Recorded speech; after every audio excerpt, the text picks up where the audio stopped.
A trending video involving a pastor and his family has sparked a serious conversation online, but this time the focus is less about the surprise itself and more about the bigger issue it highlights. In the clip circulating on social media, the pastor and his wife are seen walking into their 15-year-old son's bedroom while he was asleep. They were trying to surprise him for his birthday. And when they got inside, they pulled his blanket off, which left the boy feeling very uncomfortable, and as social media users are not happy about this. What may have been intended as a light-hearted family moment quickly turned into a heated debate, with many viewers questioning boundaries, privacy, and whether teenagers deserve a more personal space, especially when cameras are involved.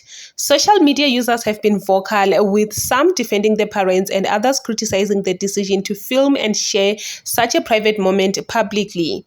The incident has now evolved into a broader discussion about modern parenting, consent within families, and the responsibility that comes with posting personal content online in the age of viral videos.